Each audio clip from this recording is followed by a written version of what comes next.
This is a DGHradio.com special report, and tonight we're diving into the heart of a brewing storm in a place you might only know for its turquoise waters and white sand beaches, the U.S. Virgin Islands. Okay, so picture this. It's October 2025, and the entire Caribbean region? It's basically a powder keg just waiting to go off. Tensions between the United States and Venezuela have hit a boiling point, and it's turning this tropical paradise into a geopolitical chessboard. Let's get into it. At the very center of this whole thing is a single number, 10,000. And that's not just some random number. We're talking about 10,000 U.S. military personnel now in the region, both on land and at sea. This is a massive show of force. In fact, it's the largest American military buildup the Caribbean has seen in decades, and it's all happening right now. So it really makes you wonder, right? How does a place you probably associate with cruise ships and beach resorts suddenly find itself smack in the middle of a potential war? To get our heads around this, we really need to look at the chain of events that brought the entire Caribbean right to the brink. And believe me, things escalated incredibly fast.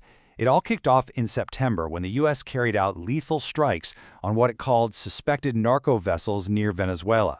Washington said it was an anti-drug operation, while Caracas called it piracy, put its entire military on high alert, and started warning about a full-scale invasion. And right around that same time, hundreds of U.S. troops quietly touched down on the island of St. Croix. And that's what brings us to the U.S. Virgin Islands themselves, and their really surprising new role in all of this. Now, here's the thing that might not make sense at first. The U.S. Virgin Islands are over 600 miles away from Venezuela. I mean, they're not even remotely close to the front lines. So you gotta ask, right? Why on earth are U.S. troops setting up a military camp on a distant island that's famous for tourism? Well, the answer comes down to one word: logistics. St. Croix, in particular, is pretty much the perfect support hub. It's got a deep water port that can handle big naval ships, it's got a huge industrial facility that's perfect for housing troops, and it's just a quick flight from major U.S. airfields in Puerto Rico.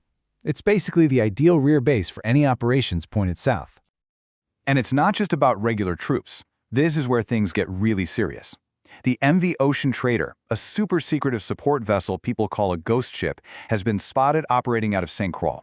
This ship is used to deploy Navy SEALs for covert missions, which tells you the island is now a key staging ground for America's most elite forces. So what do the locals think? Well, the local leadership, for their part, have welcomed the deployment. Governor Albert Bryan Jr. pointed out the economic benefits, saying, the troop spending is a real boost for the community. So it's this mix of strategic alignment and, frankly, economic reality. Okay, but let's be real. When you park a bunch of military assets on an island, you're also painting a target on it. So what are the actual direct threats facing the islands if all this tension boils over? Let's just break down this threat assessment. A direct missile or air attack? Super unlikely. The islands are just too far away from most of Venezuela's weapons. A full-on naval assault? Even less probable. The U.S. Navy's presence is just overwhelming.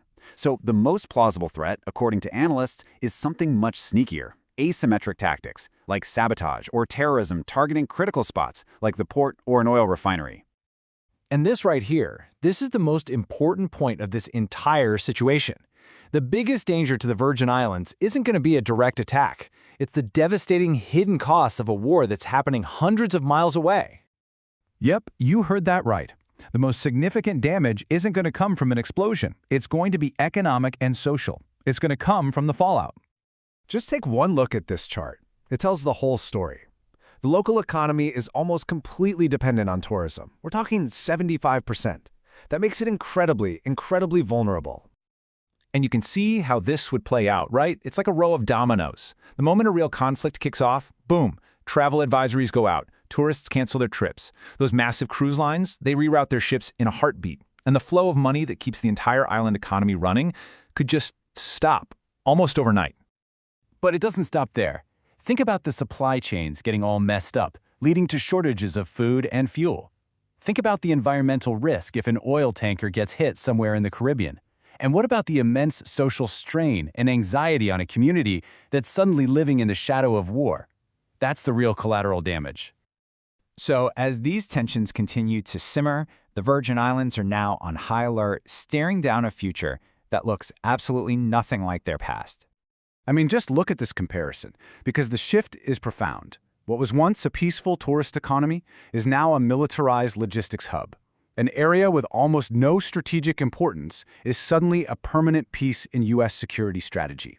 And a community that used to be focused on preparing for hurricanes now has to think about preparing for war. And all of this leaves us with one final big question to think about. When a vacation paradise gets turned into a strategic military asset, can it ever truly go back to being what it once was? The answer to that is going to shape the future of these islands, and maybe the entire Caribbean, for decades to come.